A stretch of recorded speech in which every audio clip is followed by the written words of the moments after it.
Patreon creator, and we're not on Patreon. Luke, shove just a little bit to your right, just like a smidge.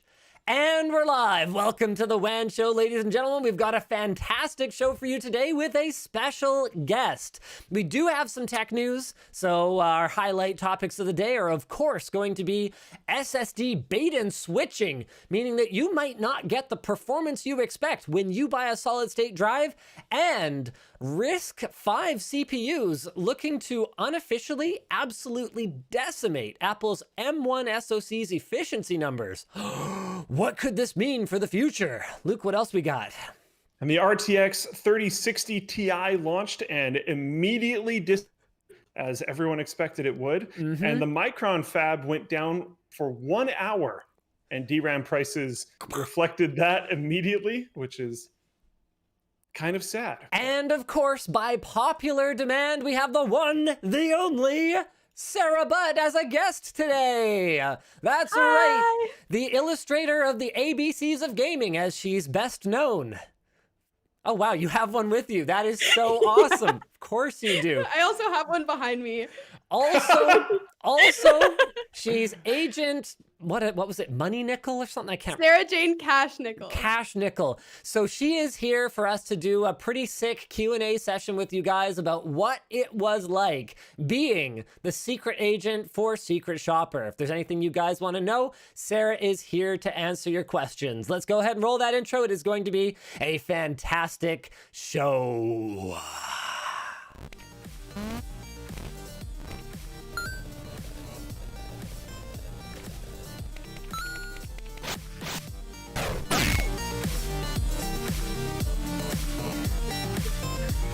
They can hear you, by the way. Just so you know. I have no idea what you're laughing about, but they can definitely hear you.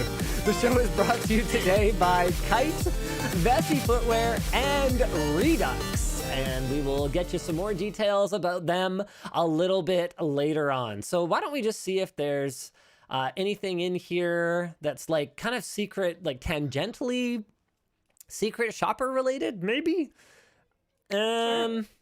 No, not really. There's basically nothing. Okay, so why don't we just jump right into the Secret Shopper Q&A? Because honestly, Sara, I have some questions for you right out of the gate. I mean, how hard did you want to tear your freaking hair out being on the phone with Dell? You probably spent hours on the phone with Dell. I did.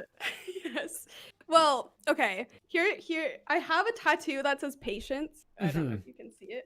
But I'm like a super patient person. So like those kind of calls don't bother me at all. Like I was totally chill the whole time. Really? I was dancing to the hold music. Yeah, I had no issues. It was kind of fun, actually. That is not I don't think I've ever heard anyone describe being put on hold for hours as fun. Yeah. I mean, you know, that's cool. Yeah. So, okay, fine then. So being on hold is fine, but then I was totally chill the whole time. Really? But what about the, okay, fine. What about them scamming you? Sure. Yeah. How about I that? didn't even realize how many times they asked me if I wanted to buy a warranty, if I'm being honest with you. I was just like so focused on making sure that I didn't seem nervous in the video that like I was totally chill during the whole call. I had no idea how many times they asked for warranty. You must have known it was more than once, though. Yes, definitely. Okay. I kept looking over at Jake, and he was giving me the look like you know. It's so funny because when I was watching the footage back, I was even just like, wow, she is like such a professional. Like you were a better phone representative than half of the phone representatives that you talked to. You were just like, oh no, thank you. I'm good. Thank you. And then I did customer service for like 3 years. So it's just ingrained in my brain to be nice to whoever you're talking to. And so that's just the kind of person I am now. So, okay, fine then. I'm going to wait and see if, actually, okay, we do have a couple of questions from people. Yeah. Leland over on Floatplane asks, I mean, would you have felt different about it if you had spent your own $1,500? Was part of it that this was just like company money, la-di-da, whatever, it doesn't really matter. I'm being paid right now. I mean, the thing is I don't know anything really about PCs, so I didn't know what I was buying in the first place. So like if I was going into it knowing what I needed to buy, then obviously I would feel differently. But like during the call, it was fine. You're just totally chill. Yeah. Okay, that's fair. Did you ever get the bacon scented face masks? Asks DigiDude512. No, they were sold out. Oh, really? You did try to buy it? Yeah. That is Yeah. fantastic. And it was interesting. I don't know. I love Worth it. looking into, I guess. Okay. Has the experience made you feel like learning to build your own PC? This is one of my questions. So I actually do have a PC of my own, but I had a lot of guidance when I was building it. But you did build it yourself. I did build it. Yes. Really? Oh, okay. Yes. I just had like a ton of direction. I wasn't building it by myself. I had somebody with me, and so we were building it together, but it was basically me watching them build my PC for me. That's why when I'm like pulling out the RAM sticks in the video, I have no idea what I'm doing, because like honestly, I haven't really done it before. Yeah. I mean, even as that GPU, that was pretty crunchy to watch. I mean, even I think I felt physical pain watching that section, and I think a lot of the audience probably did as well. That was As someone who's made a brand out of like manhandling hardware on camera and like kind of memeing that stuff up, even for me watching that was like, ooh. I learned from the best, I guess. Don't lie, you don't watch the videos. Hey, that one RAM stick that I dropped, you were behind me, so like I blame you for that. I don't even think you knew I was there. Yeah, I mean, she dropped RAM stick, you threw a RAM stick. I don't know which is worse. Okay, Nerdum asks, if you guys are just tuning in, we've got Sara, our one and only secret shopper. Actually, we have two secret shoppers. We've had Agent Janice and Agent Sara now, but she just wrapped up the latest run of Secret Shopper, so she's asking questions, or answering questions from the audience about what the experience was like. Nerdum over on Floatplane asks, do you actually love roosters? Sorry, I had to throw I love that at animals. you. The entire comment section of that video was like, yes. Don't worry. I intentionally made that innuendo, actually, if I'm being honest with you. But I do love animals, just to answer that question. So. All right, there we go. Roosters are in the vein of that. Got it. Psycho. I have one. Yeah, hit me. Yeah. If you were, so you have a computer, but if you needed to buy a new computer and you decided to go the route of buying a pre-built, after this experience, which one of those brands would you go with? Ooh, that's a good question. So if I'm being honest, I can barely remember which companies I even talked to. All right. But I mean, yeah, sure. Didn't Origin do good or something? Well, okay. It kind of depends on how you it depends on how you interpret it. Yeah, Origin did a great job of the customer service. You really liked the Origin people, but they shipped you a really slow computer. If you want it to show up perfectly, but you don't really care what it actually is, then yeah, fantastic. Yeah, it was in a crate. I mean, they gave you a $50. I like RGB. They gave you a $50 prepaid Visa for some reason instead and a of T-shirt, right? Yeah, instead of just $50 off the like computer in the first place, which might have been smarter. Okay, but for real, I don't think I'd ever buy a pre-build. I'm a really crafty person, so I'd love to like actually build a PC on my own without guidance, just like kind of do it. Okay.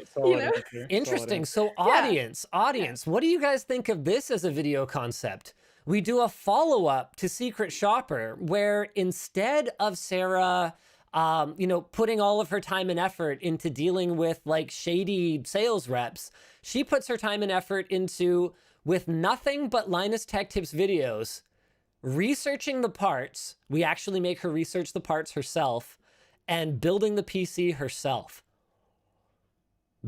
So it's like a two-part shoot. And then maybe what we could do to kind of simulate the experience of just being like a random that just wants to build a computer.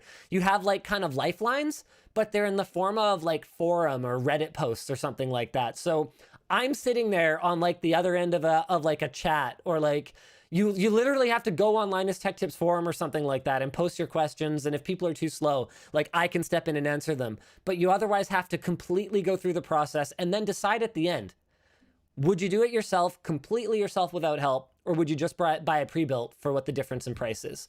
I feel like you should have her forum handle be anonymous. Yeah. Because if it's a real, and maybe yours is too, and you can answer to help. But you won't know if it's a good answer from me or if it's just some random.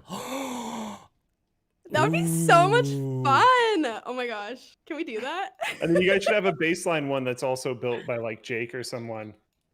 And then like test them at the end and see how they compare.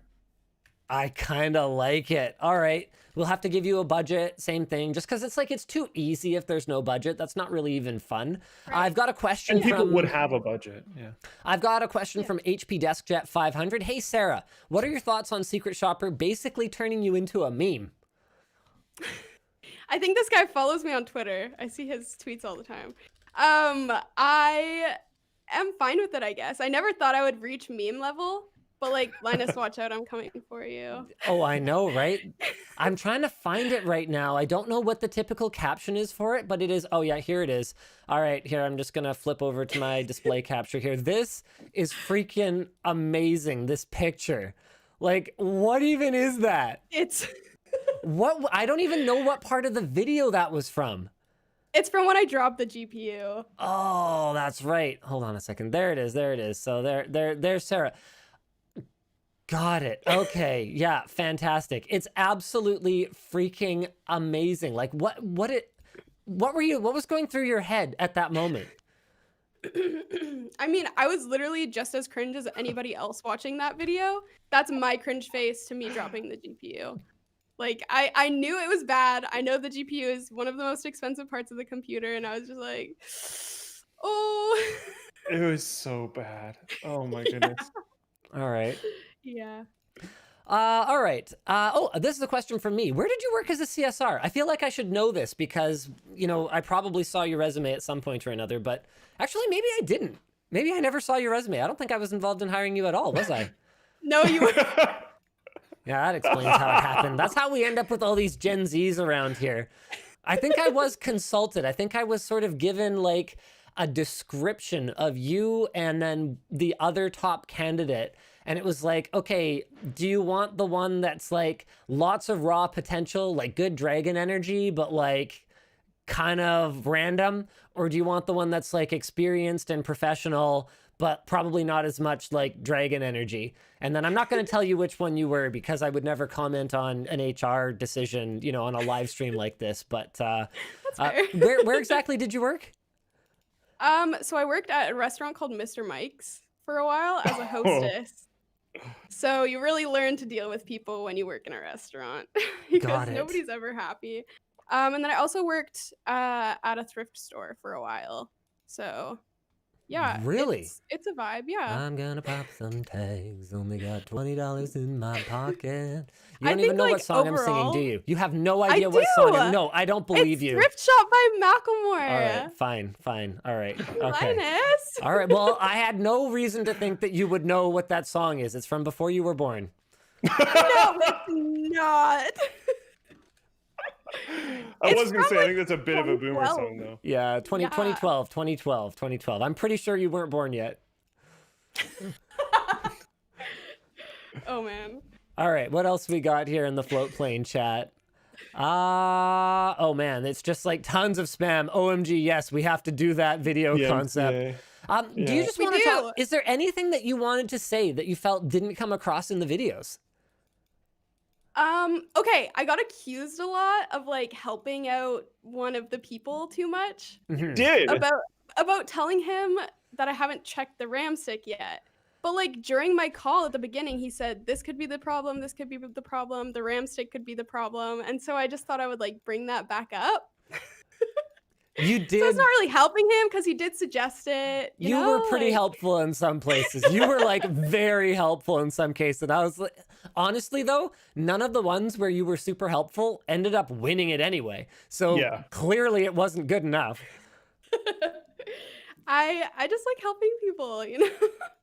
it was painful to like know exactly what was wrong with the computer and them like trying. I probably not their hardest, honestly, but trying. I wanted to be able to help them. That's about it. All right. Let me have a look. Speed Demon Adam. Someone brought up Sara versus Dennis. Sara versus Dennis? I already know Sara would win. Like, oh man, Dennis has even built multiple computers, and still, when I watched Dennis, did you see Dennis's video where he collabed with Anthony, where Anthony was like instructing him through like FPV goggles and a camera that was installed on Dennis's forehead, and then Dennis is blindfolded trying to build a computer, and it was just he actually broke the motherboard. Like I had to rebend a bunch of pins in the socket after. It was painful. Meanwhile, me and Yvonne just like absolutely slayed it because she knows how to follow basic instructions. Like it was so hard to watch, man. So hard to watch. That video has a terrible like-dislike ratio. Not because I think that it's not entertaining, but I think people just couldn't. People don't like broken hardware too. Yeah, I think they just couldn't. I thought it was just too hard. All right. Which one of the things, ooh, this is interesting. If you were buying your own, let's say you were buying a pre-built, out of everything we tested, which one do you think is the most important to you after the fact, after going through this with everyone? Initial sales, tech support, or the actual value of the product? Like, which one holds the most weight for you? I think the actual value of the product, because like in the end, you want to make sure you're getting your money's worth of whatever you're buying. Like customer support is important, but like there's videos like we have on YouTube where if you really need help fixing something, you can just like look it up. And then like buying something over the phone doesn't really happen anymore. So yeah, I think value is the most important part of like the whole Secret Shopper series. Ms. Butt, are you critiquing the methodology of our Secret Shopper? I think you just did. Series. I'm not the only one, but that wasn't my question. I think that what though. we're doing is important. I think what we're doing is important because we are showing companies what they're like to a regular customer.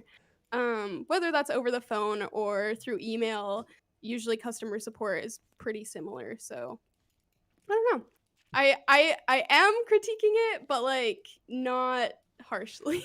Maybe for part 3, it should have to be another like uninformed purchaser, and they have to go through the online system.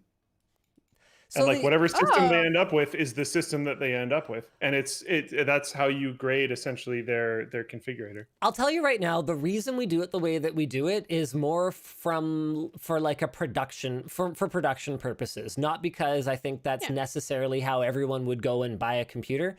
The reason is that as Luke, as you and I have experienced during Scrapyard Wars time and time again, the first episode of a Scrapyard Wars series is always just like us with our faces buried in our computers, shopping online, and it's not entertaining. It's not interesting.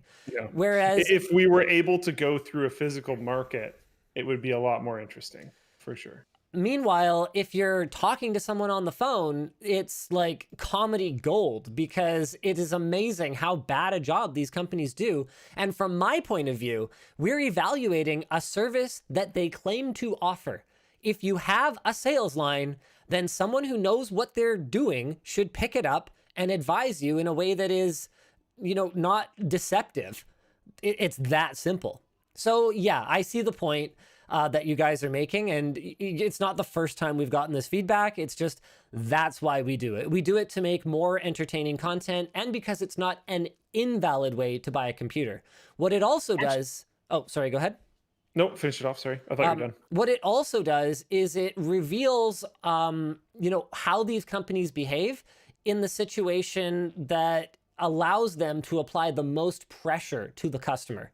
It's much more difficult to apply a high pressure sales tactic to someone who is over email or over live chat, where they can just easily ghost you than it is when you're on the phone. Once you have someone on the phone, you are a lot closer to making a sale. And that's just like basic sales principles. So these companies that do have extremely robust and mature sales strategies are going to know that they can go after you harder when you're on the phone. So that's a third reason that I thought of on the spot, but is a very valid one for us continuing to do it the way that we do. Totally. And you don't get to hear roosters if you're not over the phone. That's right. Exactly. Or get scammed by Dell as easily. I have a question for each of you, actually, and they're actually different questions, and one of them is not related to this project at all, but I'm going to ask it first. Got it. Sarah, what is your favorite piece of merch that you have done design work on? Oh, is she going to spoil the one that I'm about to announce? I don't Probably have not. to. I don't Probably think not. that's my favorite. I loved doing the folding at home t-shirt because it was for a great initiative. We were able to raise lots of money. We raised a and give ton of money, Sarah, like 60 Yeah, grand no, or something like that. It was crazy. And also it's just cool seeing, I think that was the first t-shirt design that I did. And it was really cool for me to see people around the office wearing it. Because like I've never done a project like that before, so being able to see, and then also people like tweeting pictures of them with their new folding at home t-shirt, I was like, is this what it's like? That was a lot of fun. You know what's going to be a blast for you? Like just absolutely going to blow your mind is when we can finally do LTX again and you are walking around on the floor at LTX and people are just like decked out in your designs. It's like, crazy. Yeah. It's going to be super fun. Like Lloyd, I remember talking to him after LTX in 2019, and he was just like, this is pretty cool because as a designer, I mean, obviously it's nice to get paid. You know, everybody needs to make money. But as a designer, just like for me as like a content creator, like it's only so much fun to make videos if I'm just throwing them out into a void and nobody's watching them. It's only so much fun to design stuff that you think is cool, but it's really validating to see a bunch of people agree. And because it's going to be so long before another LTX, man, there are going to be a lot of Sara designs walking around on the show floor. And then people are going to start walking up to you and asking you to sign them, which is like a whole other level of surreal. Are you ready? Yeah. I don't know. I really don't know. Signing your own art. Even just releasing this, like when it launched, I was just like, I illustrated an ABC book. Like, I don't know how many people who get to say that in their lifetime. And like, that's super special for me. So. I still need to stock up on a few of those. And we've sold thousands of them, which is pretty cool. Insane. Yep. Insane. Pretty sick. Okay. LTTstore.com. Okay, question for Linus now. Oh. And back more on topic, I Fine. guess. Yeah, hit me. Have any of those companies reached out since then? Have you talked to Dell essentially, but also have any of the other companies reached out? I don't think Main Gear has done anything as crazy as last time. I think last time they like put out a press release talking about how we praised their customer service and stuff like that. I don't think they've done that this year, but I haven't paid attention. iBuyPower tweeted. They were very proud of themselves. I mean, they've won 2 years in a row, so they should be. You know, they definitely had some things to fix and they acknowledged that in their tweet. They said, hey, here's the like 3 or 4 things that we agree we could do better on, but we're super proud that we have 2 crowns in a row now and we're looking forward to another one. So they were jazzed. As for Dell, I've seen them go on the defense on Twitter a little bit. They've acknowledged it, both on the Alienware handle and the Dell Cares handle, I think. But they have not actually like contacted us, to my knowledge. So what do you think about, and this is, we're maybe getting into the weeds here a little bit. Sure. But they legitimately scammed you. Yeah. Like, are you going to go after them? No, that's not my jam. I mean, if I was way more mad. I mean, like completely outside of the like business relations stuff. Yeah. They stole your money. Sort of. So here's where Dell, I think, gets off the hook. If I was the litigious sort, I got an invoice that had those items on it. So there's... Before you paid for it, is that correct? No, I don't think so. I think I had paid for it, but I think that given that those items were on the invoice, they can basically pull up the paper trail and say, look, We provided an invoice. We delivered exactly what it said on the invoice at the price that is shown on Dell.com to within a couple of dollars. We are all good. Everything is all good. I think they'd get away with it, and I think that's where we were actually very close to changing the title of part 4 to Dell defrauded us instead of Dell scammed us or something like that. I think that's what we settled on. I don't know enough stuff about legal things to comment on that, but that sounds scam. Scam is not like a legal term to my knowledge. It's more of like a colloquial term. They definitely they ripped us off. They scammed us. Yeah. But I don't think we could say that they defrauded us. And honestly, I was far more angry about the Apple situation when we broke the computer, which we were always upfront about. It's been extremely frustrating over the years to see people come back at us and say that we were expecting some kind of handout from Apple. Yeah. We were not expecting a handout. We walked into the Apple store and said, hey, we broke this. You guys are the manufacturer. We would like to pay you to fix it. We understand that this is going to cost money, but as the manufacturer, we believe, however naively that might have been, we believe that you have the tools and the know-how to fix your own product. That's what happened. And they sent us away, and there was no solution. And what made that particularly infuriating was that was a professional product. That is a different can of worms. When some consumer desktop is sold with a high pressure sales tactic and antivirus and, what was the other thing? And warranty that I didn't want, that's like, yeah, what else is new? When a professional product has absolutely no recourse whatsoever if it is broken, that is not okay. That is something that could be, aside from the cost of the product, and it was an expensive product, an iMac Pro. Aside from the cost of the product, there's an opportunity cost. There's a business interruption cost to not having that equipment running potentially. Now, luckily, I'm in a situation where I don't really need that iMac Pro that badly. My business can run just fine without it. But if I was a small-time, freelance videographer or something, and that thing didn't work, and maybe it was my bad, maybe it was, there should be a way to fix it if I am able to pay for it. That was why I was so mad. I don't know. To me, maybe I'm just desensitized to it. It's not because I have any kind of special place in my heart for Dell. Don't get me wrong. I just I don't know. I've bought enough things at Future Shop, which is what Best Buy here used to be called. Sort of. It's complicated, but it was basically Canadian Best Buy. I bought enough things at Future Shop and Best Buy and big box stores with commission structures like they have for selling warranty that it just doesn't surprise me at all.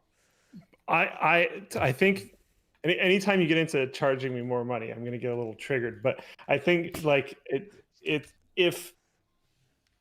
if I was in a Future Shop back in the day and they've got this commission structure, and I tell the sales representative 5 times or whatever it ended up being that I don't want the whatever it's called, I don't remember anymore, PSP or whatever. Yeah, the PSP. Product sales plan or product service plan. 5 times. If I tell them that and then I go to pay and I'm like, this is more expensive than I thought. I must have miscalculated the tax or something in my head. And then I walk out, and while I'm walking out, I look at my receipt and the PSP's on there, I would freak. But here's the issue. No matter how much you freak, no matter how mad you are about it, what's the worst that can happen? What are you going to do? Take them to small claims court? It's actually a waste of your time. Yeah, but I don't know. Oh, there you go. I think at least I'd be applying pressure. See, in this situation, what I would do is I would put them on blast on social media, which kind of happened by default. So I don't really know what you would do. My biggest worry is just people buying computers, not knowing what they're buying, and then Dell bringing down the price of the computer just so they can add those warranties that they don't want. Well, that's what happened. It's unfair. Yeah, exactly. You gave them a budget, and they basically, as far as I can tell, the representative maximized their commission. That was what they did. They slipped in. So however they get paid, we don't know exactly what the structure is. What we know for sure, we know for sure they get a bonus for selling warranty. That much was crystal clear. Absolutely. What we don't know is if they get more for selling a higher end system, for example, though. So what they did apparently was they minimized the system because apparently they get less commission from that. That's what we're guessing. And then maximized the services that they could put on. They tried real hard to get you on the financing, but they weren't going to be able to sign you up for credit without you noticing. So they couldn't slip that in. They slipped in everything that they could. And, you know, I don't even blame the sales rep, to be perfectly honest with you. To me, what that whole experience smelled like was a bad system. This is a system where Dell is not investigating these problems. Obviously, this is a system where Dell is incentivizing their salespeople to just badger the customer effectively. Like, it was clearly a trained behavior, what was happening there. Oh, Luke. Yeah, so oh, there you go. Two questions that I've got for you, Sarah, at this point is, what do you think your biggest one or maybe few pain points were, and what do you think your biggest one or maybe few like good points of the experience were? What bothered you the most? What was the coolest? It's hard for me to look at pain points. Honestly, I always am looking at the positive in any situation. So like, I honestly don't. I'll go back to my pain points, and I think my positive experiences during Secret Shopper were just like talking to genuine reps for different companies, like the guy who talked about bacon face masks. Like, I just feel like you want that when you're trying to get help with your computer or trying to get help with anything, really. Because you're having worked with customer service in the past, though, do you think that representative would have an issue with other customers? Like, you liked it. I feel like I would have a good time, but no? I don't know. Oh, okay. I don't think so. I think that a good rep could have adapted anyway. Yeah, that's true. Like, that's part of being a good customer service representative. Now, I didn't work in the restaurant industry, but I did work floor sales in a computer store. And you got to just develop a sense for it. Okay, this person doesn't want to make small talk. Okay, Yeah, you know, exactly. let's get down to business. They just need a cable and they need to get the heck out of here. Versus like this person's like doesn't really know the stuff very well and really wants to feel confident before they make their purchase and they need a lot of help. Or there's the ones that just want affirmation. They already know what they want, but they just want you to like tell them it's a good idea. And so you'll try to steer them to something else. Like I would have, this was a really classic one. Like back when I was a sales rep, AMD was on top in terms of price to performance. And, Sarah just lost the light. We're okay, back. There we go. AMD was on top for price to performance. And wait, no, were they? Let me think. Ooh, how far back when was I sales rep? I think so. Whatever. The point, yes, they were. And you'd have a lot of people coming in because they heard dun, dun, dun, dun on TV or whatever. And they'd be like, okay, I want to buy an Intel CPU. And you'd say, hey, you know, I'd really think that you should get this one. I think you'd be really happy with it. And they'd go, oh yeah, you know what, thanks for sharing that with me. But you know, my brother's cousins, mother's, daughter's, dad said I should go Intel, it's the best. And then you just back off. Because, you know, at the end of the day, it's above your pay grade to like get in arguments with people in the customer or on the sales floor. And the reality of it is, so what if it's 9% slower in WinZip? Like, the reality of it is they're going to get a computer that is going to work and probably going to be fine for whatever they need to do. So like, at the end of the day, who cares? As long as you gave them the best information you could, it's their decision. It's their life. It's their money, right? Yeah, exactly. So yeah, just talking to personable people was definitely a great part of my experience. Yeah. Cool. And then that one guy who told me to take out the GPU, it was really funny when he said like, who knows, it could already be broken. Like, even though he told me to do the wrong thing, probably shouldn't have let me try to rip out that GPU for as long as he did. Mm-hmm. He still made me feel better about myself. So, I mean, that's a positive and a negative in itself, honestly. Because, like, for me as a customer, it's different. As a Zoomer, how obvious was it to you that they should just like get on a quick FaceTime or like Hangouts call with you? Like, That's not even something that I thought about. Really? Yeah, truly. Oh, all right. I mean, if it was up to me, I wouldn't be calling anybody. I would see if I could figure out the problem on my own. Fair enough. But since that's not the charm of Secret Shopper, obviously, I had to go through the whole process. Okay, a bad point. After seeing that Dell scammed me, or not necessarily scam me, but that made me mad. That made me mad because they took advantage of me as a paying customer, and that's really frustrating because how many other people are they doing this to, really? Yeah. That's the worst thing that I can think of at this point in time. I do find it entertaining that your positive point actually has absolutely nothing to do with computers or the purchasing of them. Yeah. I try to forget about the computer part. All right. Oh, man. See, I don't know what to do with this. I just got an email from someone that claims to be from formerly a Dell phone sales rep that basically kind of confirms a lot of the assumptions that we've made about how they've structured their sales process. And apparently it's like worse than I thought. Unfortunately, without us having any confirmation from this person, I don't want to talk about it. But what I will do is I'm going to reach out to this person asking for proof that they worked at Dell. And can you back up any of these claims? Ever since watching it, I've just been like having fun little daydreams about like the next follow-up video, like the duel with Dell. Yeah. Like I just want to see it go down, you know? Because that was so that like bothered me a lot. I think some of these accusations are pretty big. Graphics card. Some of these accusations in this email are like pretty explosive. So let's see how that goes. It would be not great for our business to like go to war with Dell, but guys, I'll tell you what, if this turns out to be true, we're taking it public, and that's just the way it's going to be because we can't ignore that stuff. Yes, it's coming. Hopefully. All right. I want it so bad. I've got just a couple more questions for Sara. Olenek over on Floatplane asks, Sara, what got you into graphic design and what makes you love it? Ooh, this is such a great question. I've thought about this in my head many, many times before. I'll do a little life story really quick here. So in high school, I only took science and math courses, really. I did physics, pre-cal, chemistry, biology, and I enjoyed it. I wanted to go into university to study like biology stuff. I wanted to be a forensic pathologist, which is basically somebody who looks into dead bodies and trying to figure out the cause of death.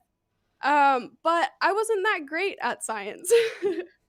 And I always loved doing art as a spare time activity. So when I was stressed, I just finished all my homework, I would be like, okay, I'm just going to draw, or I'm just going to paint. And then my grandfather bought me a computer in like grade 7. It was a little MacBook Air 11-inch, just like, and I loved it. I used to play around with paint and stuff on there.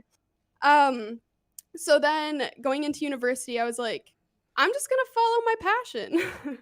Which I know there's like a meme that's like graphic design is a passion, or is my passion, but it really is. Like as soon as I started, I realized that I loved combining art and technology, and that is essentially what graphic design is. And in my first semester, I did this project and submitted it to a worldwide contest and ended up winning like one of the awards. Oh, cool. So then I just figured out that was what I wanted to do for the rest of my life. I finished my diploma and now I'm here. So I guess it was meant to be. Yeah, we're your first job, like out of school, aren't we? Yeah, pretty well. Okay, I worked at a design agency in Vancouver for like 3 months, just doing freelance stuff, designing for developments. So like doing naming for developments and branding for developments. Cool. But it was really boring. Yeah, so. that would be pretty boring compared to like illustrating a children's book. By the way, yeah, literally. This is great. Paul Gerards actually just pointed out something that frankly I did not notice. This is a super chat over on YouTube. Are you aware that Dell sold you the in-home service package and tried to get you to RMA the product to the depot yourself instead of suggesting to send someone? I did not notice. That was pointed out in the comments, actually. But yeah. That's hilarious. They're so bad. Like, they're so bad. That's brutal. Scum and villainy. That hurts. That honestly hurts. The worst. All right. One more. Jason by 3 says, great job with the ABC book. Me and my girlfriend love it. It's not really a question. Thank you so much. Not really a question. And I appreciate it. I lied. There is one more thing that I wanted to talk about on the show before you go away. Yep. Dun, dun, dun, I dun, think dun, I dun. have a feeling I know. New merch at lttstore.com, designed by the one and only Ms. Butt.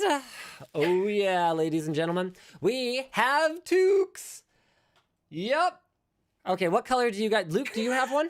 Over the headphones. I do not have one. You do not have one? All right. Sorry. Well, that's fine. I will It's just okay. have to model. I have 3. You have 3. I Nice. also have 3. Okay, Sarah, what color are you going to wear? And then I'll show the other 2, and we'll see which ones sell this one better. matches. All right, so you're going with that one? Rock Yeah, on. I'm Well, gonna then put it over the headphones again. didn't need to open that. Oh, wait, you're wearing them over the headphones? Okay, can you just... It looks Can kind you of cool. just I don't know. relax? Like, you kids today and your memes. And this Bad be the enough next I see meme. people wearing like toques and then they've got headphones over top of them. Anyway, the point is, we have toques. That's what we call what you Yankee Doodles call beanies. And they're LTT, really subtle branding. They've just got these, oh yeah, you can kind of see it. It catches the light there. They've just got a little LTT on the little leather or fabric. What's this called, Sarah? Is there a technical term for that thing? It's called a hem tag. A hem tag. Thank you for that. Yep. Very helpful. So they've got a Don't worry, I little learned. logo on the hem tag, and we've got 3 different colors. So we've got the black on almost black. So I think we're calling that stealth. Is that right?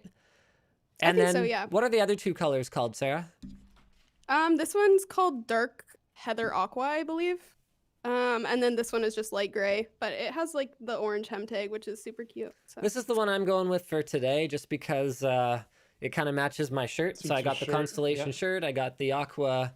I really wish I had an actual mirror right now, because this is really hard to do in a not properly mirrored, like looking through at my camera feed.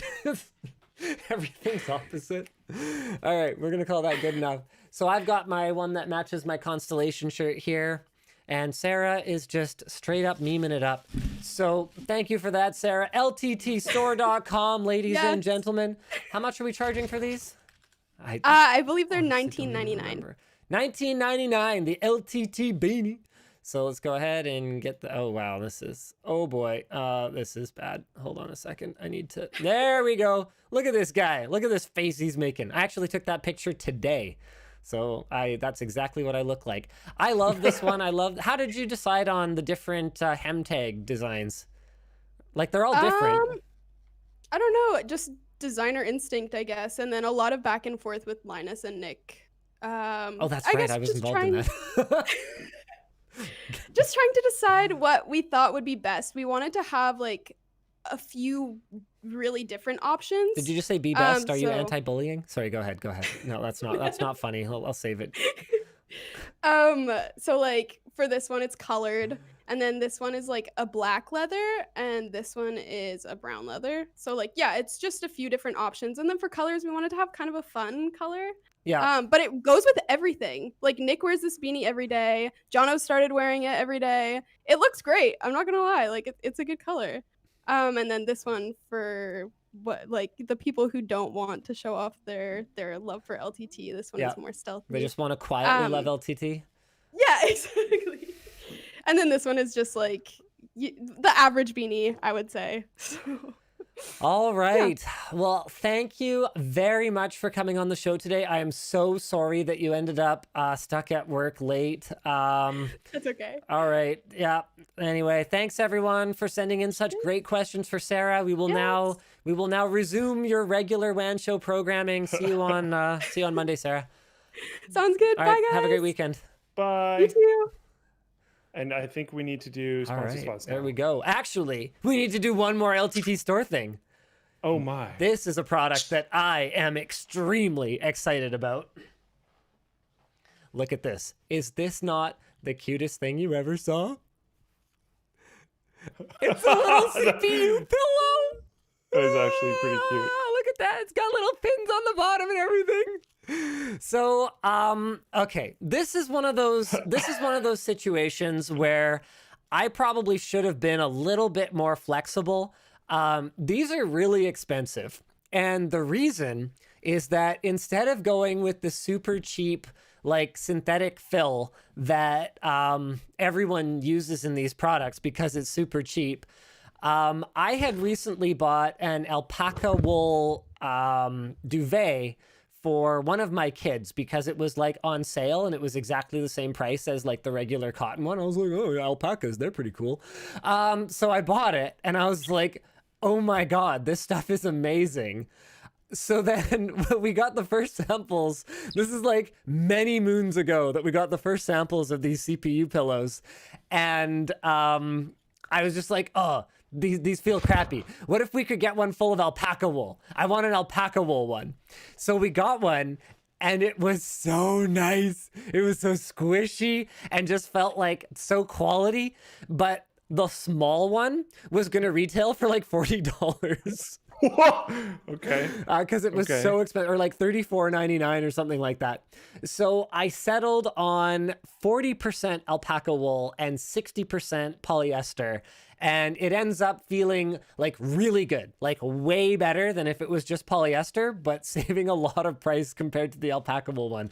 So then now let's get into the real problem with the alpaca wool, because we probably could have done like a $40 little thing just because like we could have been like, oh yeah, it's a merch item, you know, support us, whatever. We know the pricing makes no sense. Instead, it is $19.99 for this one. We probably could have gotten away with that.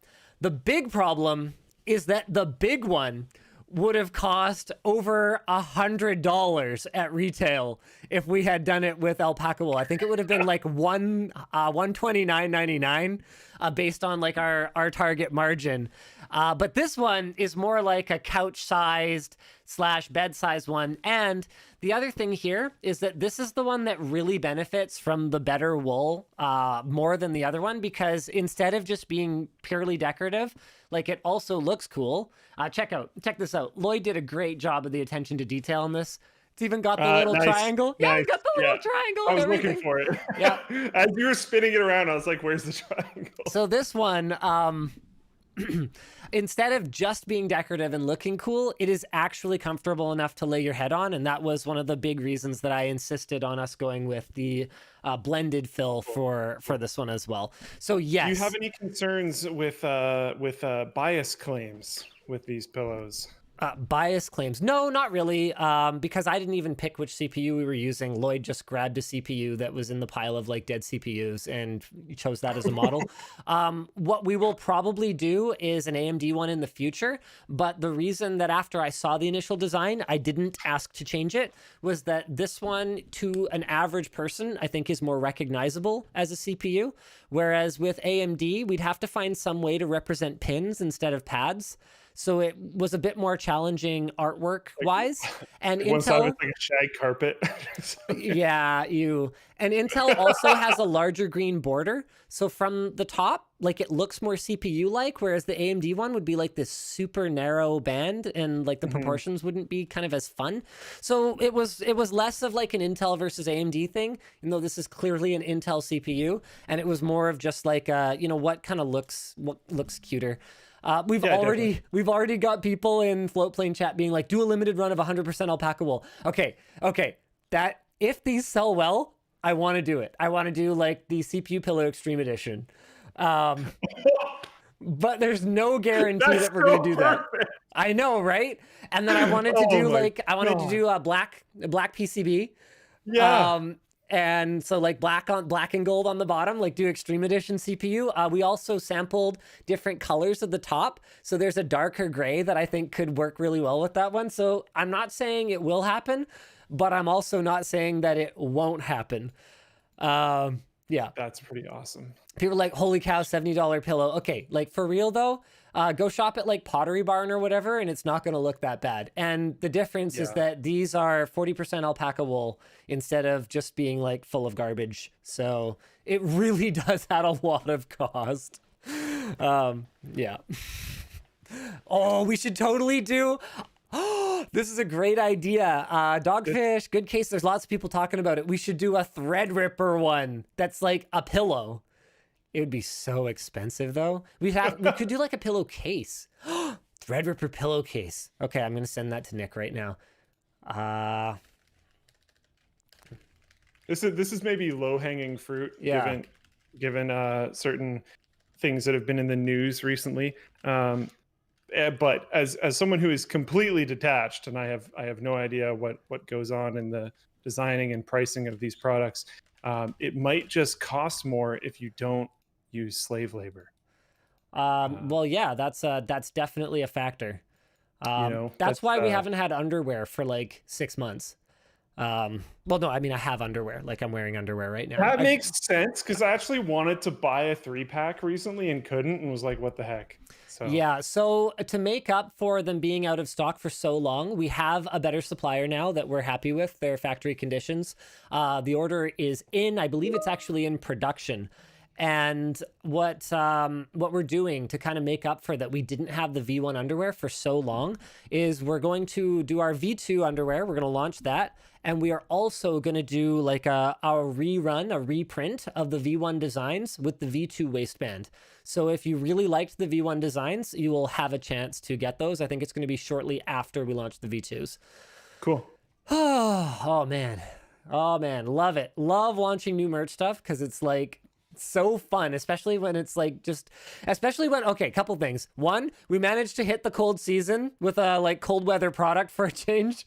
Usually our stuff gets delayed so much that we like miss the correct season for it by the time it's ready to ship. And then two, these CPU pillows, these have been in the works for almost a year. Like, oh man, we have some crazy samples. We got this one that's like the size of a dog bed at one point. I was like, how are we going to ship this? But it was like super cool. Man, we've been working on it forever to get the feel just right, get the cost somewhat sensible. I know they're expensive. Anyway, yeah. Someone in Floatplane chat said, oh no, they said who would. But I think they're including themselves in this, like who else kind of. But they're saying who would buy a $200 GPU body pillow? Oh, man. Whew.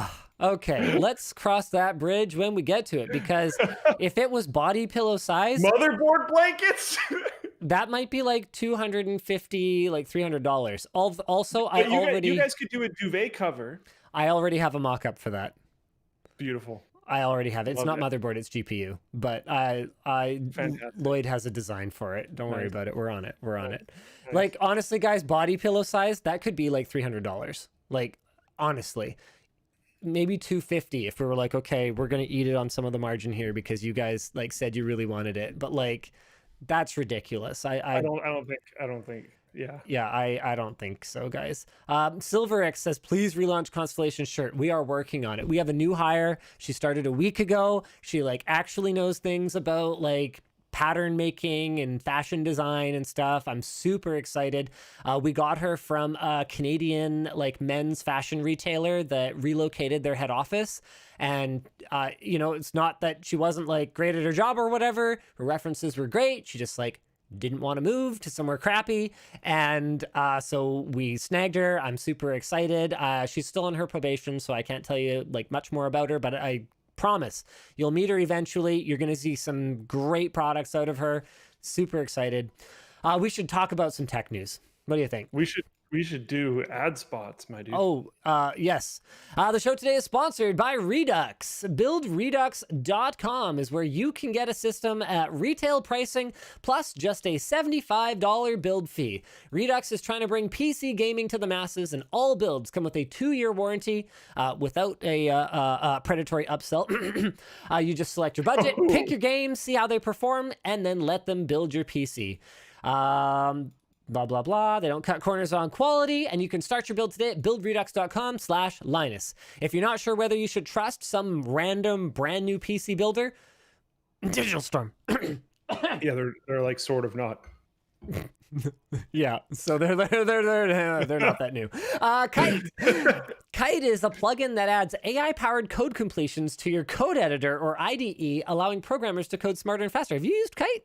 Do you know about this? You're nodding. Oh, okay. They use machine learning. I've heard of them. I have not used it. To power their completions experience, allowing less memory, CPU, and battery usage on your computer. This allows for longer, more relevant, and less noisy complications. Kite's completions are sorted or ranked by relevance instead of popularity or the alphabet, and they offer support for 16 programming languages, including Java, HTML, Kotlin, help me out.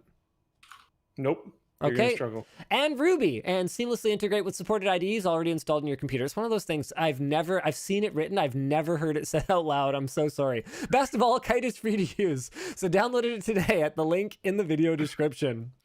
Finally, the show is brought to you by Vessi Footwear. Vessi Footwear is known for making comfortable shoes that are light and, most importantly, water resistant. You can walk in almost any terrain while keeping your feet dry. You can even have a water gun fight in the winter with your Vessi Footwear, and it'll keep your feet dry. I speak from experience. Go check out that video on channel Super Fun.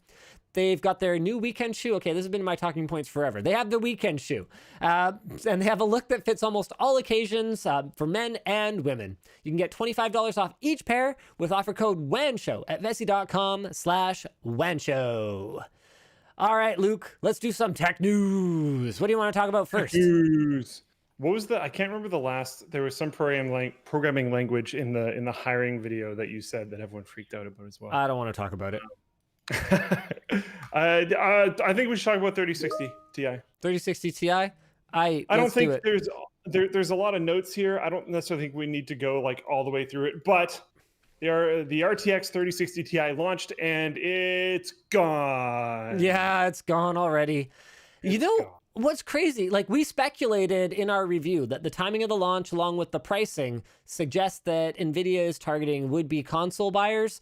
And it seems like NVIDIA really played, other than not being able to make enough cards to fill the demand, NVIDIA really played their cards right, going aggressively after this launch window that slightly preceded the console launch with their high-priced products so that they could get as much revenue as possible out of the people that wanted next gen and had the coin to spend, and then followed up with like this kind of this 1, 2, 3, like, you know, punch, uppercut combo with a $400 product that happens to be just exactly what a next-gen console costs, that's shipping right as you cannot buy a next-gen console in time for the holidays. I mean, I saw a lot of people criticize us for pointing out that a PlayStation 5 and an RTX 3060 Ti are the same price, saying, well, what about the rest of the computer?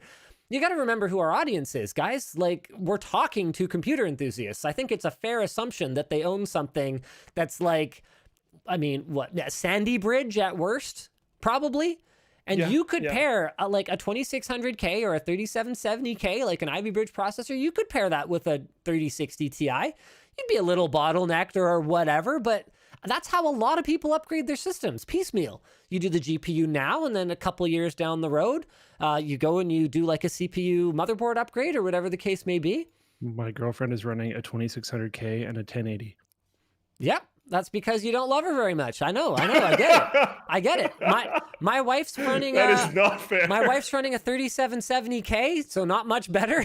And I don't even think she has like an 80 series card, and it's older than that. I think it's like 900 family, like a 970 or something. So correct. Yeah. That's a self burn. That's a self own right there. The craziest thing about this is that I wasn't even willing to give NVIDIA the benefit of the doubt. We scripted our video before we had any indication that there would be shortages of the 3060 Ti, and we reported proactively that there would be shortages of the 3060 Ti. Very irresponsible. This goes back to a conversation we've had multiple times and a long time ago about how like you could probably make review videos for graphics cards before the graphics cards come out. But this is now like you could probably do graphics card news before the graphics card news comes out. It's like we're moving forward. We totally pulled it off, man. We totally pulled it off. We got away with one there. Man, we would have looked so stupid. Anyway, we pulled it off. And I was actually really worried because in the day before the launch, news started coming out of retailers saying, well, actually, you know, we're feeling kind of bullish on this because we've got more supply of 3060 Ti than every other 30 series card combined up until this point. And I was like, oh, okay, let's see how this goes. But nope. It's while it seems like more gamers were able to get their hands on these than the other recent GPU launches, there were not enough to go around. And as usual, a big part of the problem is, of course, scalpers. Scalpers, yes. You know what's really funny? I had someone blaming me for scalpers the other day. Like if influencers didn't review products and say that they were good, that people wouldn't know they were good and want them. There's still like launch events and stuff. Like what? Like this somehow this is my fault. So what? I should lie? I should say it's bad so that you can get one? So because no one else will be in on the secret?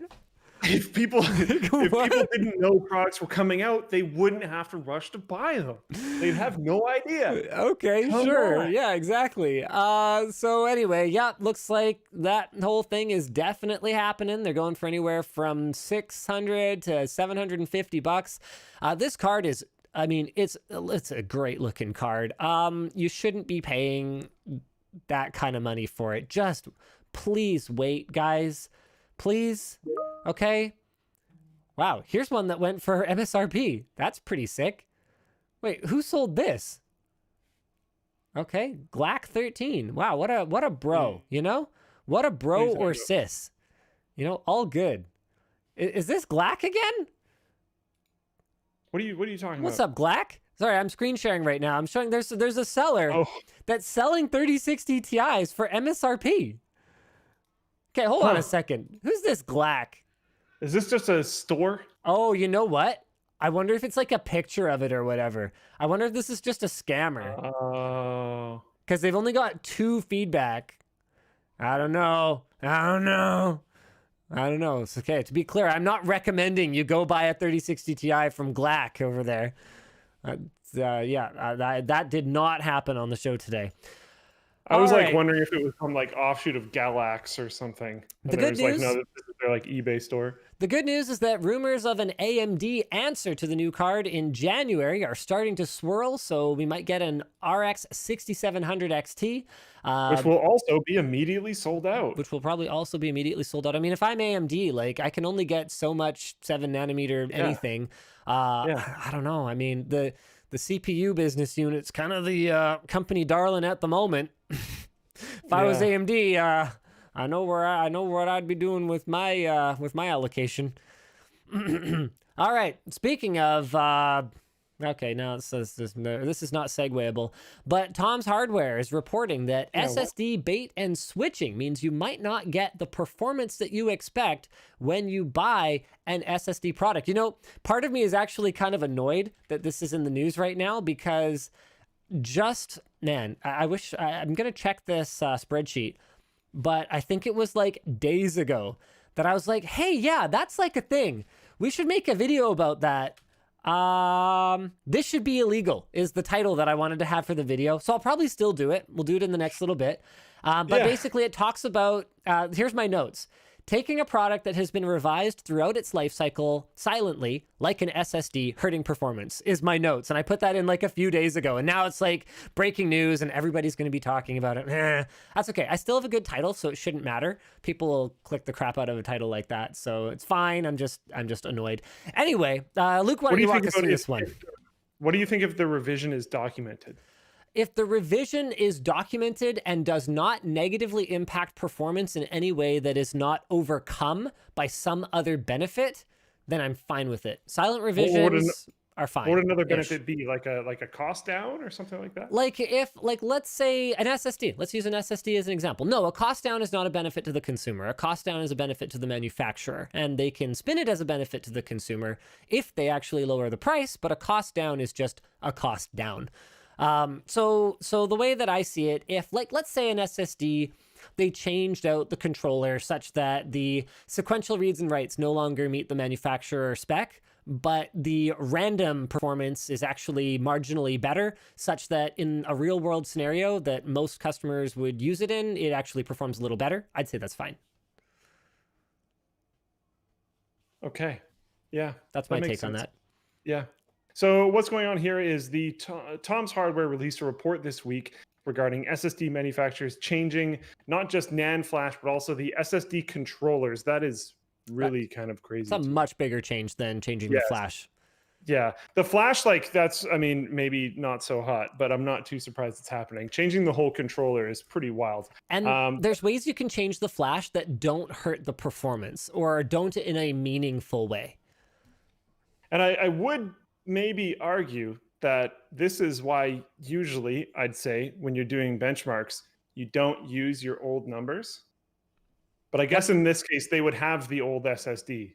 Yeah. Anyways, so even if they rerun it, they would get the same numbers. It wouldn't matter. Yeah. Yep. Still, you should rerun it. But yeah, in this case, that wouldn't have saved them at all. So completely ignore that. The report looks closely at specifically, but I'm sure it happens to more than just this, ADATA's XPG SX8200 Pro. Tom's Hardware originally reviewed this back in 2018, and the drive sat on their best SSDs list for quite some time. These running changes that have happened to this SSD have had a massive impact on performance, with a 41% slowdown in file copy performance. And it says in the document a 500 megabyte per second decline in light workloads after the unreported changes. Tis a big oof, sir. That's a massive oof, I would say. That's pretty rough. As Tom's updated their top listed SSDs in favor of new releases, they noted that ADATA had changed their controller, firmware, and NAND.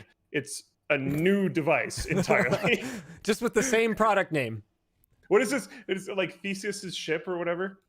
What is it? There's this story. I think it's Theseus's ship, but I don't fully remember. Where there's this ship, and through the course of sailing it over years and years and years, it undergoes repairs constantly, right? Sure. But at a certain point, every single part of the ship has been replaced. Is it the same ship? Here we go. Even though the materials it's made of change, the shape, the name, and the design stay the same, so it is the same ship. If other people think it's the same ship, that's another way of thinking about it. There's the whole philosophy foundation.org ship of Theseus thing. Yep. Okay. So that's a whole thing, whole rabbit hole. Like the SSD of Theseus. Is it the same SSD? If they can convince all of you that it's the same SSD, then is it the same SSD? No. Yeah. The answer is no. Yeah. Not when you change the controller firmware and NAND. The answer is no. You butthead. That's the real answer. Change the name and sell it as something different. Now, it's not uncommon for manufacturers to be forced to change the parts that they use. For example, DRAM. I remember back when I first got into computers, there was a whole thing around WinBond BH5 chips being like the shiz, and then being discontinued, and then it was Samsung TCCDs, and then I think they were called UTT. So UTT was short for untested, apparently, and a lot of manufacturers, notably OCZ, I shouldn't say manufacturers, a lot of DRAM sellers, notably OCZ, would sell TCCD products, which were Samsung chips that had really good overclocking characteristics, very efficient. They'd run at really low voltages. And then they would have like basically the same or very similar product, like not easily discernible to the consumer, that would have these UTT dies in them. And they were like great for overclocking. Like they would sell these like overclocking centric SKUs, and then they would just like warranty them. Like they would rate them to these crazy voltages that people were happy enough to pump through their RAM. But they were just like crappy dies that were cheap. And so companies were just like OCZ were just selling them as premium memory and then just warrantying them at these crazy voltages, knowing that a bunch of them were going to die. And it was like this whole crazy thing. And I forget where I was going with this story, but the point is, BH5s went away. TCCDs eventually went away. And that doesn't mean that all of a sudden a Corsair or OCZ or a Mushkin or whoever the case may be, that doesn't mean that all of a sudden they don't still need to sell like, the 3200 megahertz CL5, RAM kit. So they've got to put something on it. So in a lot of cases, the DRAM chips, and you'll see this with graphics cards too, the DRAM chips can change. And I'm okay with that as long as they don't use anything that doesn't meet the spec. SSDs are one of those products where they can still reach the spec if all they spec it in, if all they spec is like sequential reads and writes, they can still reach the spec without having the same performance characteristics. So it becomes this really kind of scary gray area for consumers. I don't know if this is a note from Tom's Hardware or Hexus, who have both reported on this, but it is a good best practice. If you want to know that exactly what you buy is going to be exactly what was reviewed 6, 9, 12, 18 months ago, then buying from an SSD manufacturer who is vertically integrated like Samsung is a pretty good bet. Intel, to my knowledge, also has not pulled these shenanigans, but I do know that some others, I know Kingston's done it, I know AData's done it, have pulled this kind of crap and not been very transparent about it. I remember having a really funny experience once with a stick of Corsair XMS2 memory. The revision, like the version number, so they'd have a part number and then a version number. The version number was like 17 point something. And I'm like, how many different sets of dies have you had on this thing? This is incredible. Because DDR2 was around for a long time by that point. And it amused me. It amused me a lot. That's all I have to say about that now. I just realized I had you on... Whoops, didn't mean to do that. I had you on a monitor I don't normally have you on. So I realized this whole show I've just been looking like off the window. So sorry, I've now fixed that. Where did I put the WAN dock? But yeah, this is brutal. I don't necessarily think we need to go through a ton of the rest of the notes. It covers a lot of stuff that you just covered, to be completely honest. But yeah, this is not good. And I'm happy they released that. I hope you release your video. I think it'll be really interesting to dive into. I think some amount is fine, and if the difference is relatively negligible, yeah, like it's not really that big of a deal. Like if the performance drop was like, if it existed and if it was measurable, but like it was pretty darn small, like sometimes you just got to do what you got to do. You might not be able to get the supplies you had in the past. It's remarketing this whole new device is going to be a nightmare, blah, blah, blah. Like it sucks. It's not good for the consumer. It's not good for the manufacturer. It's not good for anybody, but like maybe it has to happen. But dropping 41% improvement, yeah, and all these other crazy things just is completely unacceptable. And the worst case is the ones where they like clearly know it's going to happen. Like they send out review devices and then like almost immediately they rev the product. Yeah. That's dirty. And like this has been a thing in like thumb drives forever. But the difference is that nobody ever cared because they were thumb drives.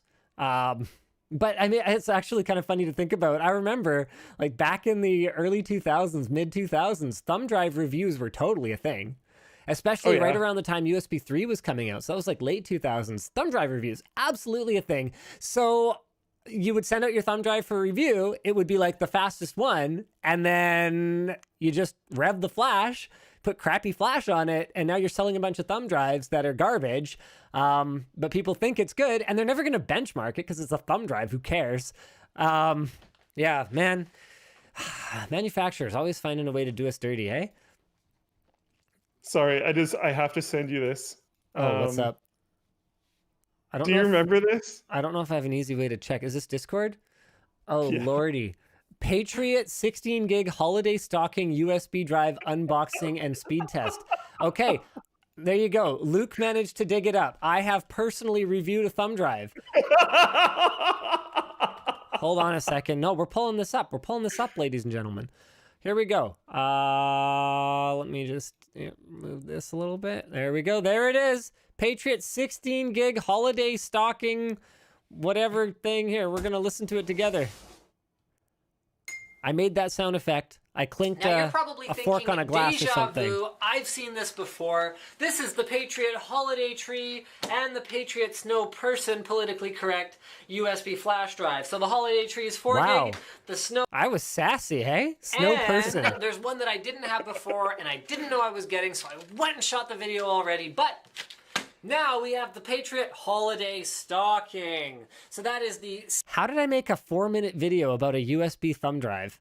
About a like holiday themed 16 gig thumb drive. I think it was like it was either a promotional item or we got them at like a really good price or something. And look at that, 12 megabytes a second. Oh, and then it's dropping off a little bit. I don't sound very impressed. All right, I we can don't think put this that was away. the only one we did. I remember there being a tree. No, that I acknowledged it right at the beginning of that video. I was like, yeah, it's the same thing again, but slightly different housing. I had one of those for years and years. I pulled the tree off of it because it interfered with like everything when you tried to plug it in, but I used it for many years. It served me very well at 12 to 13 megabytes a second. Yeah. All right.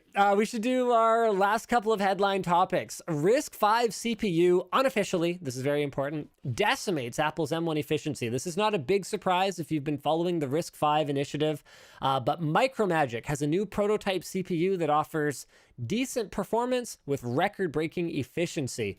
RISC-V, man, this is going to be... like, honestly, I've seen some interesting analysts' takes on NVIDIA's ARM purchase going like, yo, NVIDIA, what are you doing, brah? Like, ARM is at their peak right now, in this moment, right now. Like, it is nothing but downhill from here. Now, it's no guarantee that RISC-V is going to take off or whatever. We're still waiting for Linux to dominate the desktop, but Yeah.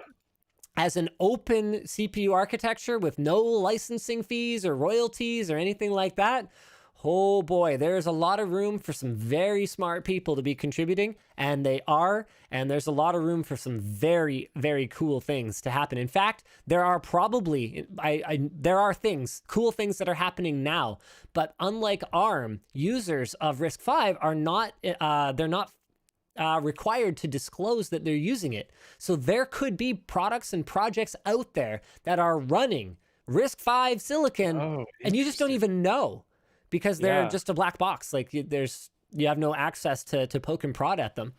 So Micromagic advisor Andy Huang claimed that the CPU could produce 13,000 core marks with a 5 gigahertz clock at 1.1 volt with lower power configurations providing even better efficiency.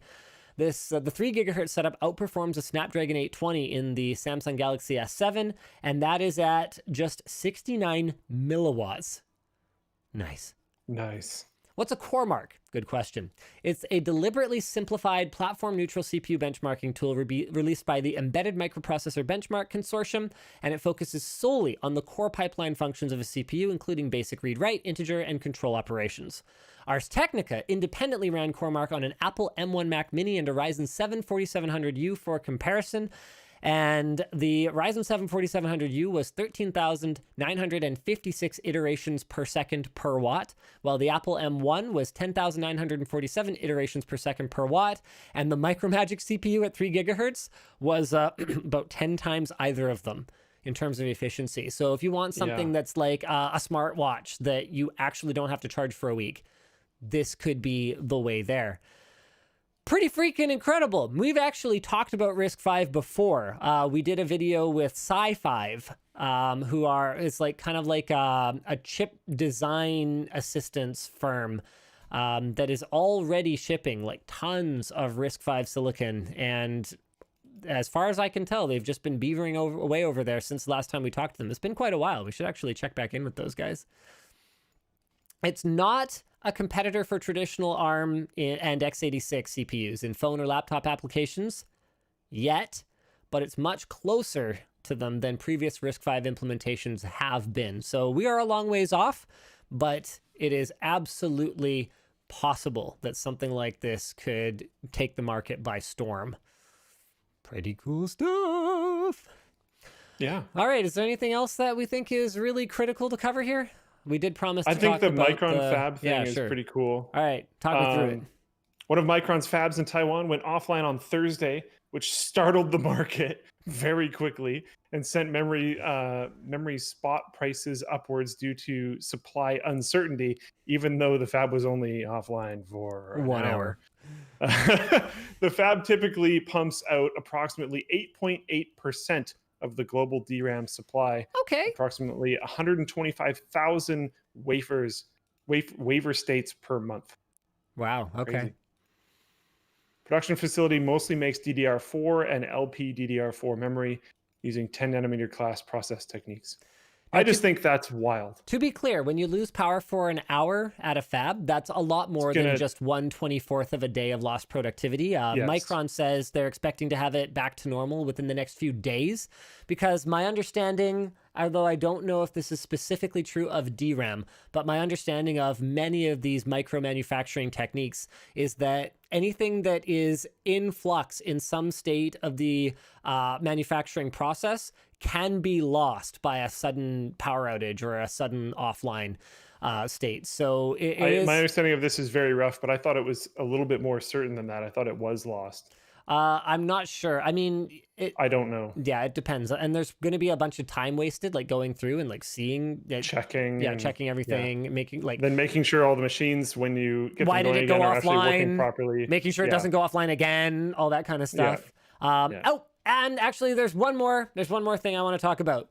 ASUS and ASRock have enabled resizable bar on Z490. So this is before Intel even announced official support for resizable bar on their platforms.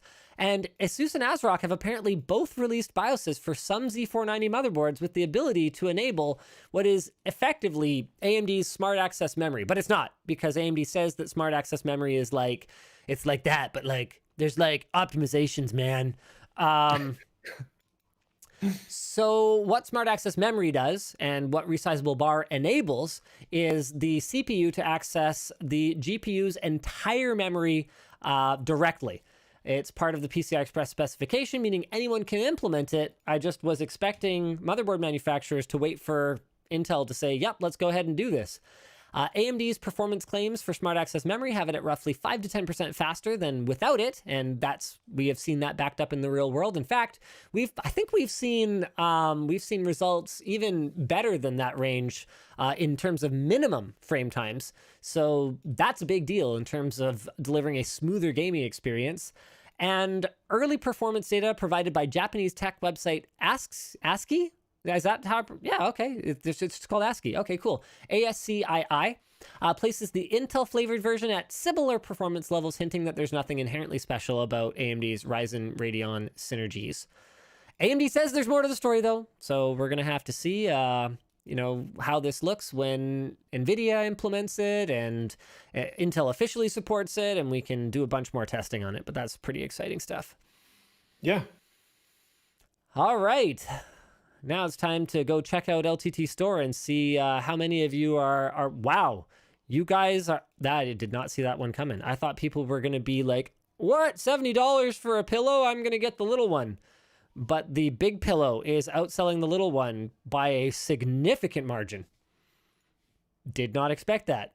Okay, well now I know. I always underestimate you guys. I'm like, oh, maybe you'll be like price sensitive or whatever. And we like try and... I should have just gone full alpaca wool. I should have just been like, here's a tiny pillow. It's $50. Like, I don't know. It's the best tiny pillow you'll ever buy. Yeah, exactly. You can rest your tiny little head on it. I'm like, what do I tell you people? Oh, man. All right. Well, I think that's so pretty... yeah. And there's a secret. There's a secret pocket in the pillow? No. What's up with? No, it's not a pocket. Why are you shoving money in it in one of the pictures? Oh.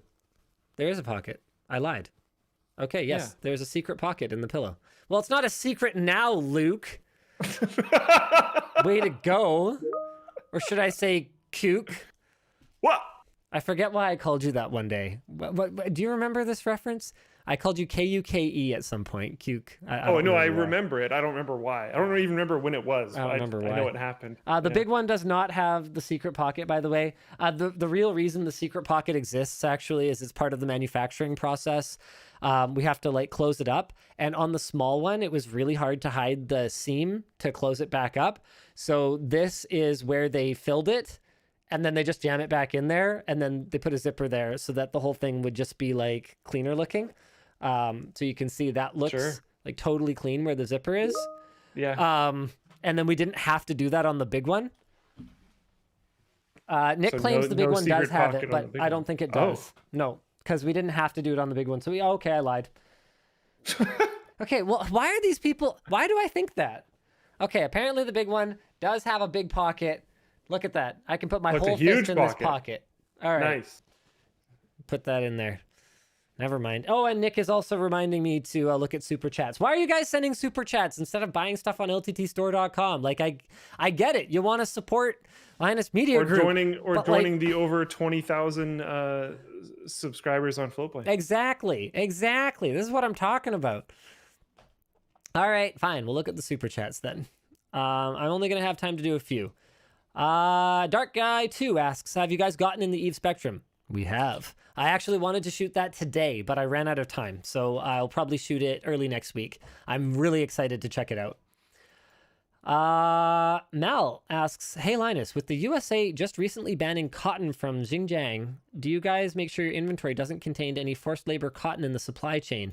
I don't know about that specific region. I am going to have to find out where this... Wait, no, we don't have any cotton. No cotton. It's alpaca wool and polyester.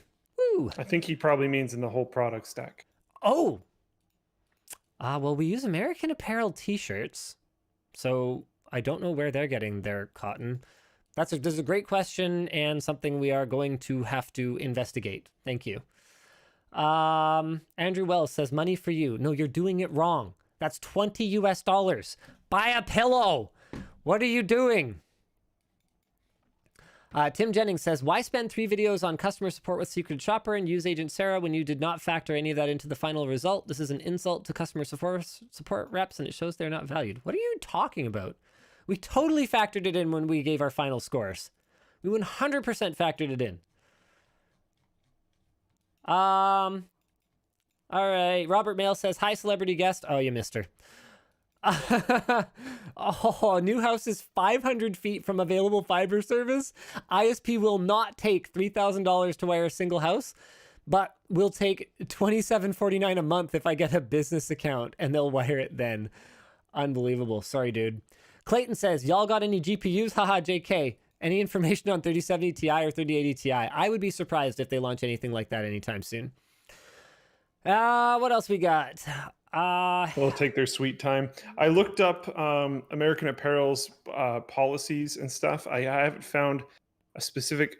So for cotton, they specifically say most of our cotton comes from the US because of its high quality and strong environmental sustainability and social responsibility practices. More than 75% of the cotton acreage where our cotton is grown is irrigated using naturally occurring rainwater only, blah, blah, blah, blah. They have a whole page on there about us, people-environment. Oh, sweet. They talk about how it's all ethically and sustainably made. Okay. Well, there you go. Thank you for that. Luck Dragon says, my first and last pre-built PC was a Dell in 2007. Latest PC was inspired by y'all and Jay's 2 cents. Thank you. Oh, you're welcome. You're welcome. Matthew Court says, first time watching live. Hi from New Delhi. Love the content. Any chance you could do a guide to overclocking the new 5000 series? Overclock your RAM, basically? I mean, AMD is pushing so hard to the red line that, like, there's not really a ton of headroom in Ryzen, which is, like, yeah, I don't know. Take some of the fun out of it, but, like, it's fine. It means you get a ton of performance right out of the box, right? Vorpal Bunny says, cute hat, super chat. Thank you for that. And Kinestic, final super chat, this last one. Do you support changing the industry standard name to graphics brick? No, I do not.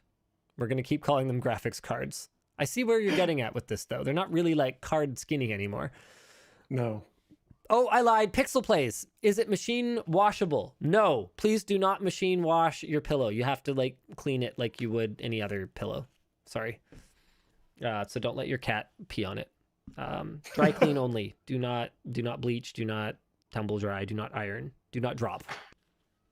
Do not drop. It's on the label. It says do not drop it. All right. Dakota Reno asks, why are girls so confusing? If I had the answer to that, I would have a lot more money and fame than I do now. Thanks for watching. See you again next time. Same bat time, same bat channel. Bye. Oh, by the way, Letterkenny was not referencing us. They were referencing the same thing we are referencing, which is 1970s Batman with the whole same bat time, same bat channel thing. See you later. Yes.